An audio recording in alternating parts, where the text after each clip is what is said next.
sobre o pré-modernismo e também sobre os principais autores deste período e suas principais obras, com foco na Euclides da Cunha e sua principal obra, Os Sertões. Trouxemos ao programa professor especialista no assunto.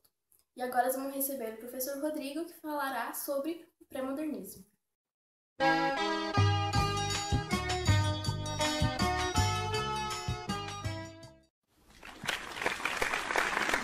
Olá, Gabi, obrigado pela oportunidade de estar aqui. Bom, primeiro eu devo dizer que o pré-modernismo ele não é uma escola literária e sim um confluir de escritores que não se identificavam com as estéticas do fim do século XIX.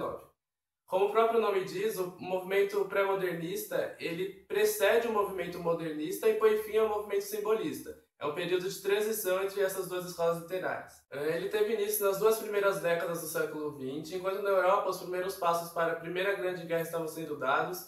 No Brasil vigorava a chamada política do café com leite, que substituiu a República da Espada, onde os grandes latifundiários do café dominavam a economia brasileira. Muitos imigrantes vinham para o país, em especial os italianos. São Paulo passava por um surto de urbanização e a Amazônia se destacava por conta do ciclo da borracha. Em meio disso, a elite dominante consumista do Brasil seguia as modas europeias, deixando claros os contrastes socioeconômicos pelo país. Então, agitações sociais começaram a ocorrer pelo Brasil, como a Revolta da Chibata, a Revolta Armada, a Guerra Contestado e a Guerra de Canudos. A maioria era motivada pela insatisfação do povo contra o governo republicano e pela desigualdade social instituída no país. E quais foram as mudanças em relação aos outros movimentos literários? Bom, Gabi, nesse contexto, os escritores assumem uma posição mais crítica em relação à sociedade e aos modelos literários anteriores. Eles abordam temas políticos, históricos, sociais e econômicos, levando em conta os conflitos que ocorriam pelo país. Eles rompem com o academicismo, com o passado e com a linguagem parnasiana e passam a usar a linguagem coloquial, simples.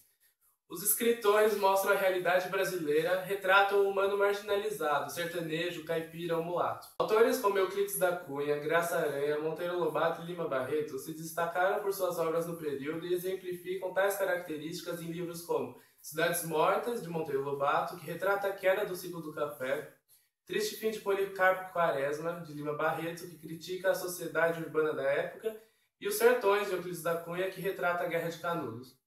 Sendo o pré-modernismo um período de transição para o modernismo, qual foi o marco de transição para este novo movimento?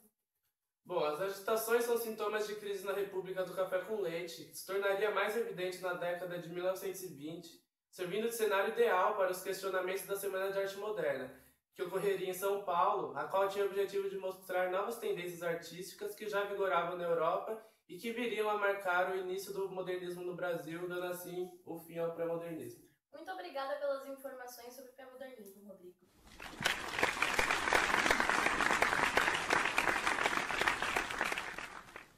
Agora, pontos importantes sobre o pré-modernismo.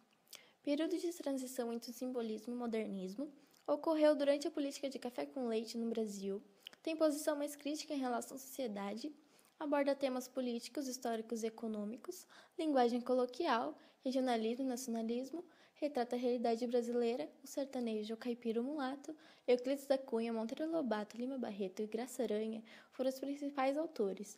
Tem fim na Semana de Arte Moderna em São Paulo.